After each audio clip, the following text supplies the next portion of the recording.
ಕೊಡಗು ಜಿಲ್ಲಾ ಕಾರ್ಯನಿರತ ಪತ್ರಕರ್ತರ ಸಂಘದ ವತಿಯಿಂದ ಮನೆಯಂಗಳದಲ್ಲಿ ಮನದುಂಬಿ ಕಾರ್ಯಕ್ರಮದಡಿ ಹಿರಿಯ ಪತ್ರಕರ್ತರು ಸಂಘದ ಮಾಜಿ ಅಧ್ಯಕ್ಷರಾದ ಚೀನಾ ಸೋಮೇಶ್ ಅವರನ್ನು ಸನ್ಮಾನಿಸಿ ಗೌರವಿಸಲಾಯಿತು. ಕೊಡಗು ಜಿಲ್ಲಾ ಕಾರ್ಯನಿರತ ಪತ್ರಕರ್ತರ ಸಂಘದ ಅಧ್ಯಕ್ಷ ಬಾಚರಣಿಯಂಡ ಅನುಕಾರ್ಯಪ್ಪ ನೇತೃತ್ವದಲ್ಲಿ ಸೋಮವಾರಪೇಟೆ ತಾಲೂಕಿನ ಜಂಬೂರು ಗ್ರಾಮದಲ್ಲಿರುವ ಸೋಮೇಶ್ ಅವರ ನಿವಾಸದಲ್ಲಿ ಸನ್ಮಾನಿಸಲಾಯಿತು.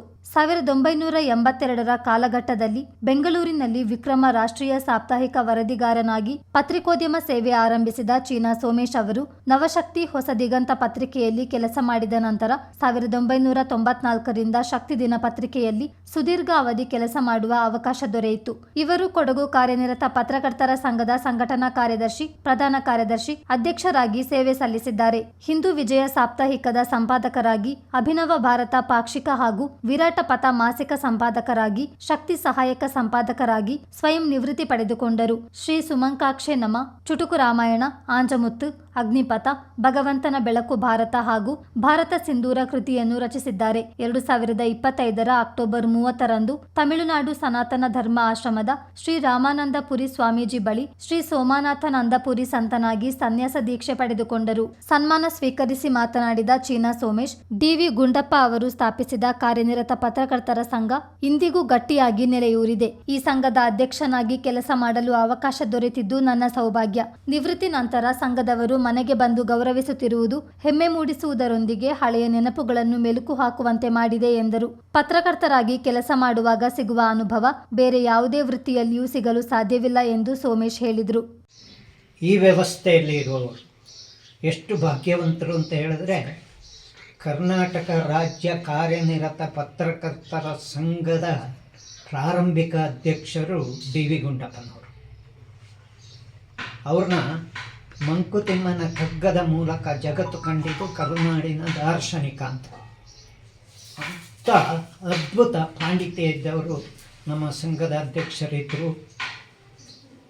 ಮಡಿಕೇರಿಯಲ್ಲಿ ನಡೆದಂಥ ಕನ್ನಡ ಸಾಹಿತ್ಯ ಸಮ್ಮೇಳನಕ್ಕೆ ಅಧ್ಯಕ್ಷರಾಗಿ ಮಾರ್ಗದರ್ಶಕರಾಗಿ ಬಂದಿದ್ದರು. ಕನ್ನಡ ಸಾಹಿತ್ಯ ಪರಿಷತ್ತಿನ ಜೀವಾಳವೂ ಹೌದು. ಕೆಲವು ದಿನಗಳ ಹಿಂದೆ ಅವರ ಪಟ್ಟದ ಶಿಷ್ಯರಾಗಿ, ನಮ್ಮ ಹಾಗೆ ಪತ್ರಕರ್ತರಾಗಿ, ಉತ್ಥಾನ ಮಾಸಿಕ ಪತ್ರಿಕೆಯ ಸಂಪಾದಕರಾಗಿದ್ದಂಥ ಎಸ್.ಆರ್. ರಾಮಸ್ವಾಮಿ ಅಂತ ಹೇಳಿ ಕಾಲವಾದರು.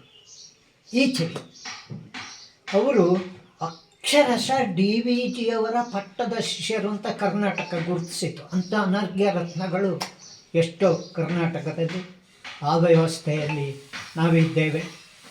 ಇಂದಿಗೂ ಕೂಡ ಎಡರು, ತೊಡರು, ಸವಾಲು, ಹಿತಶತ್ರುಗಳು, ಹಿತಮಿತ್ರರು, ಪಟ್ಟಭದ್ರರ ನಡುವೆ ಕರ್ನಾಟಕ ರಾಜ್ಯ ಕಾರ್ಯನಿರತ ಪತ್ರಕರ್ತರ ಸಂಘ ಮತ್ತೆ ಮತ್ತೆ ಮತ್ತೆ ಮತ್ತೆ ಎದ್ದು ಬರ್ತಾ ಇದೆ. ಪತ್ರಕರ್ತರಿಗೆ ಶ್ರೀರಕ್ಷೆಯಾಗಿದೆ. ಜಿಲ್ಲಾಧ್ಯಕ್ಷನಾಗಿದ್ದ ಕಾಲಘಟ್ಟದಲ್ಲಿ ತಮ್ಮೆಲ್ಲರ ಒಡನಾಟದಲ್ಲಿ ರಾಜ್ಯ ಮಟ್ಟದಲ್ಲಿ ಮತ್ತು ಬೇರೆ ಬೇರೆ ಸಂದರ್ಭದಲ್ಲಿ ಎಲ್ಲರ ಜೊತೆ ಅರಿತು ಬೆರೆತು ಕಾರ್ಯ ಮಾಡಲಿಕ್ಕೆ ಅವಕಾಶ ಆಯಿತು. ಅಂಥ ಸುಸಂದರ್ಭದಲ್ಲಿ ಎಲ್ಲವನ್ನು ಓರ್ವ ಸಂತರೋಳು ಸಂತನಾಗಿ ನಿಮ್ಮ ನಡುವೆ ಭಾವನೆ ಹಂಚಿಕೊಳ್ಳಿಕ್ಕೆ, ಹಳೆಯ ನೆನಪುಗಳನ್ನು ಪುನರ್ಸ್ಮರಣೆ ಮಾಡಿಕೊಳ್ಳಿಕ್ಕೆ, ಮನುಷ್ಯ ಯಾವುದೇ ಹಂತಕ್ಕೆ ಹೋದರೂ ಬಂದ ಹಿನ್ನೆಲೆ ಮತ್ತು ನಮ್ಮ ಬದುಕಿನ ಪುಟಗಳನ್ನು ನೆನಪಿನಲ್ಲಿ ಇಟ್ಕೊಳ್ಬೇಕಂತೆ ಆ ಸೌಭಾಗ್ಯವನ್ನು ಈ ಸಂದರ್ಭ ನೀವು ಮಾಡಿಕೊಟ್ಟಿದ್ದೀರಿ. ಸನ್ಮಿತ್ರ ಅನುಕಾರ್ಯಪ್ಪ ಅವರು ಅಧ್ಯಕ್ಷರಾಗಿದ್ದಾರೆ. ಸಹೋದರಿ ಸವಿತಾ ನಿಕಟಪೂರ್ವ ಅಧ್ಯಕ್ಷ ಇದ್ದಾರೆ. ಒಂದಲ್ಲ ಒಂದು ರೀತಿಯ ಸಹಯೋಗದಲ್ಲಿ ಇದ್ದೀರಿ. ಬೊಳ್ಳಜಿರ ಅಯ್ಯಪ್ಪ ಅವರ ಅಧ್ಯಕ್ಷತೆಯಲ್ಲಿ ಕಳೆದ ಭಾರತ ಸಿಂಧೂರ ಕೃತಿಯನ್ನು ಆ ಪ್ರೆಸ್ ಕ್ಲಬ್ ಅಧ್ಯಕ್ಷರಾಗಿ ನಿಂತು ನಡೆಸ್ಕೊಂಡ್ರು. ಇವರು ಅನಿವಾರ್ಯ ಪರಿಸ್ಥಿತಿಯಲ್ಲಿ ಹೊರಗೋಗಿದ್ರು. ಅಂತ ಎಷ್ಟೋ ಸವಿ ನೆನಪುಗಳು ನಮಗೆ ಸ್ಫೂರ್ತಿ. ಆ ಸ್ಫೂರ್ತಿಯ ಕ್ಷಣಗಳು ನಿಮ್ಮೆಲ್ಲರ ಬದುಕಿಗೆ ಮುನ್ನೆಲೆಯಾಗಲಿ. ಸಂಘದ ಅಧ್ಯಕ್ಷನಾಗಿದ್ದಂಥ ಕಾಲಘಟ್ಟ, ಕಾರ್ಯದರ್ಶಿ ಆಗಿದ್ದಂಥ ಕಾಲಘಟ್ಟ, ವೃತ್ತಿ ಬಾಂಧವನಾಗಿ ನಿಮ್ಮ ನಡುವೆ ಇದ್ದಂಥ ಕಾಲಘಟ್ಟ.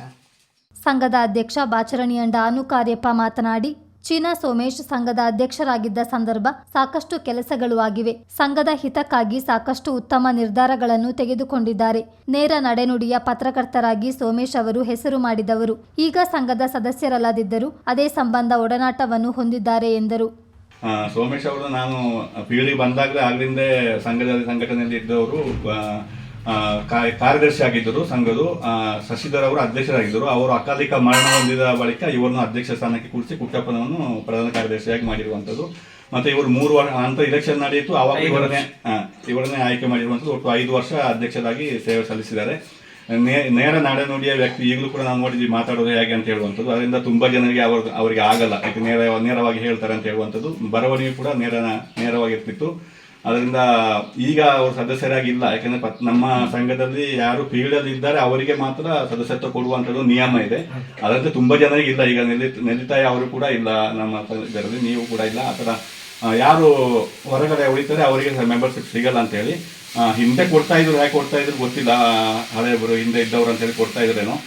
ಆ ರೀತಿ ಈಗ ಸಂಘದಲ್ಲಿ ಸೋಮೇಶ್ ಇಲ್ಲದಿದ್ರು ಕೂಡ ಅವರ ನಮ್ಮ ಸಂಬಂಧ ಅದೇ ರೀತಿ ಮುಂದುವರೆದಿದೆ. ಕರ್ನಾಟಕ ಕಾರ್ಯನಿರತ ಪತ್ರಕರ್ತರ ಸಂಘದ ನಿರ್ದೇಶಕಿ ಬಿಆರ್ ಸವಿತಾ ರೈ ಮಾತನಾಡಿ, ಸೋಮೇಶ್ ಅವರು ಅಗಾಧವಾದ ಪಾಂಡಿತ್ಯವನ್ನು ಹೊಂದಿದ್ದಾರೆ. ಅವರೊಂದಿಗೆ ಒಡನಾಡಿಯಾಗಿ ಸಾಕಷ್ಟು ಕೆಲಸಗಳನ್ನು ಮಾಡಿದ್ದೇನೆ. ಅವರು ಹಾಕಿಕೊಟ್ಟ ಹೆಜ್ಜೆಯಲ್ಲಿ ನಾವು ಮುನ್ನಡೆಯುತ್ತಿದ್ದೇವೆ. ಹಿರಿಯರ ಅನುಭವಗಳನ್ನು ಹಂಚಿಕೊಳ್ಳಲು ಸಂಘ ಉತ್ತಮ ವೇದಿಕೆಯನ್ನು ಕಲ್ಪಿಸಿಕೊಟ್ಟಿದ್ದು ಇದೊಂದು ಉತ್ತಮ ಕಾರ್ಯಕ್ರಮ. ಮನೆಗೆ ತೆರಳಿ ಗೌರವಿಸಿ ಮಾತನಾಡುವುದು ಸ್ಮರಣೀಯವಾಗಿರುತ್ತದೆ ಎಂದರು. ಅನೇಕ ವರ್ಷಗಳ ಸುದೀರ್ಘ ಪಯಣದಲ್ಲಿ ಒಡನಾಡಿಯಾಗಿ ಪತ್ರಿಕೋದ್ಯಮದಲ್ಲಿ ಅಧ್ಯಕ್ಷಸ್ಥಾನವನ್ನು ವಹಿಸಿಕೊಂಡಾಗ ಅವರ ಅಧ್ಯಕ್ಷತೆಯಲ್ಲಿ ನಾನು ಕೂಡ ನಿರ್ದೇಶಕಿಯಾಗಿ ಅಂಬೆಕಾಲನ್ನು ಇಟ್ಟು ಒಳಗೆ ನುಗ್ಗಿದ ನೆನಪುಗಳು. ಬಹುಶಃ ಸೋಮೇಶ್ ಅವ್ರ ಬಗ್ಗೆ ಹೇಳಲಿಕ್ಕೆ ಏನೂ ಇಲ್ಲ. ನನ್ನ ಹತ್ರ ಅಗಾಧ ಜ್ಞಾನ ಸಂಪತ್ತನ್ನು ಹೊಂದಿದ, ಬಹಳ ಒಂದು ಒಳ್ಳೆಯ ವ್ಯಕ್ತಿತ್ವವನ್ನು ರೂಢಿಸಿಕೊಂಡ, ಸಂಘ ಪರಿವಾರದಲ್ಲೂ ತಮ್ಮದೇ ಆದಂಥ ಛಾಪನ್ನು ಮೂಡಿಸಿದವರು ಚೀನಾ ಸೋಮೇಶ್ ಜಿ ಸರ್. ಬಹುಶಃ ಗುರುಗಳ ಸ್ಥಾನದಲ್ಲಿ ನಿಂತು ಹೇಳೋದಾದರೆ, ಗುರುವಿನ ಗುಲಾಮನಾಗುವ ತನಕ ದೊರೆಯದನ್ನ ಮುಖುತ್ತಿ ಅಂತ ಹೇಳುವ ಹಾಗೆ ಪ್ರತಿಯೊಂದು ಬಾರಿಯಲ್ಲಿ ಕೂಡ ನನ್ನನ್ನು ಎಚ್ಚರಿಕೆ ಕರೆಗಂಟೆಯ ಜೊತೆಗೆ ಎಚ್ಚರಿಸಿದ ವ್ಯಕ್ತಿ ಅಂತ ಹೇಳಿದರೆ ಅದು ಸೋಮೇಶ್ ಸರ್ ಇರ್ಬೋದು. ಮಾಡಿದ ಕೆಲಸವನ್ನು ಸರಿ ಮಾಡಿದ್ದೀಯಾ ಅಥವಾ ತಪ್ಪು ಮಾಡಿದ್ದೀಯಾ ಅಂತೇಳಿ ನೇರವಾಗಿ ತಿದ್ದಿದಂಥವರು. ಬಹುಶಃ ಬಹಳ ದೊಡ್ಡ ಆತ್ಮೀಯತೆ ಒಡನಾಟ ನನ್ನ ಮತ್ತು ಅವರ ನಡುವೆ ಇದ್ದಿದ್ದು. ಅದನ್ನೆಲ್ಲ ನೆನಪಿಸಿಕೊಂಡ್ರೆ ಬಹುಶಃ ಪತ್ರಿಕೋದ್ಯಮದ ಬದುಕು ಸಾರ್ಥಕ ಅಂತ ಅನಿಸಿದ್ದು ನನಗೆ. ಆಗಿನ ಪತ್ರಿಕೋದ್ಯಮ ಬದುಕಿನಲ್ಲಿ ಸೋಮೇಶ್ ಸರ್ ಜೊತೆಗೆ ನಾವೆಲ್ಲ ಓಡಾಡಿದ ನೆನಪುಗಳು ಮಾತ್ರ. ಅದು ಯಾವತ್ತೂ ನಮ್ಮ ಜೊತೆಗೆ ಇರುತ್ತೆ. ನೀವು ಹಾಕಿಕೊಟ್ಟಂಥ ಹೆಜ್ಜೆಯಲ್ಲಿ ನಾವು ನಡೆದಿದ್ದೇವೆ ಅಂತೇಳಿ ಬಹಳ ಧೀರತೆಯಿಂದ.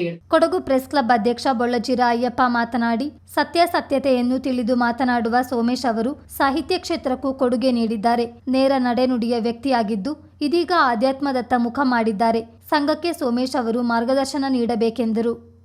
ಎಲ್ಲರೂ ಅಯ್ಯಪ್ಪನಿಗೆ ಹೇಗೆ ಮಾತಾಡಿದ್ರೆ ಅಯ್ಯಪ್ಪನಿಗೆ ಖುಷಿ ಆಗುತ್ತೆ ಅಂತೇಳಿ ಕೆಲವರು ಮಾತಾಡ್ತಾರೆ. ಆದರೆ ಅವರು ಹಾಗೆ ಅಲ್ಲ, ತಪ್ಪನ ತಪ್ಪಂತಾನೆ ಹೇಳ್ತಾರೆ, ಸರಿನ ಸರಿ ಅಂತಾನೆ ಹೇಳ್ತಾರೆ. ಆ ಥರ ಅಂತ ಒಂದು ಸ್ವಾಮೀಜಿ ಒಳ್ಳೆ ವ್ಯಕ್ತಿಯವರು. ಎಲ್ಲರ ಹತ್ರ ಸಹ ಏನಿದೆ ಒಂದು ನಿಷ್ಠಾವಾದಿ ಅಂತಲೇ ಹೇಳ್ಬೋದು. ಎಲ್ಲರ ಹತ್ರ ಸಹ ನೇರವಾಗಿ ಮಾತಾಡ್ತಿದ್ರು. ಒಂದ್ಸಲ ಮನೋಟ್ರ ದೊರೆಯಣ್ಣ ಮತ್ತು ನಾನು ಇವರೆಲ್ಲ ಸಿಕ್ಕಿದಾಗ ಆವಾಗಲೂ ಸಹ ಒಂದು ತಲಕಾವೇರಿ ವಿಷಯದಲ್ಲಿ ಮಾತುಕತೆ ಆಯಿತು. ಅವರು ಸಹ ಅಷ್ಟೇ, ಏನು ತಪ್ಪಿದೆ ಸೋಮೇಶಣ್ಣ ಅದನ್ನ ಅವ್ರಿಗೆ ಕರೆಕ್ಟಾಗಿ ಮನವರಿಕೆಯನ್ನು ಮಾಡಿಕೊಡ್ತಾ ಇದ್ರು. ಹಾಗೆ ನಾನು ಅವ್ರದ್ದು ತುಂಬ ಜಾಗದಲ್ಲಿ ಅವರು ಏನಿದೆ ಅದನ್ನ ಸತ್ಯವಾಗಿ ಹೇಳ್ತಾ ಇರೋಂಥದ್ದನ್ನ ನಾನು ಕಂಡಿದ್ದೀನಿ.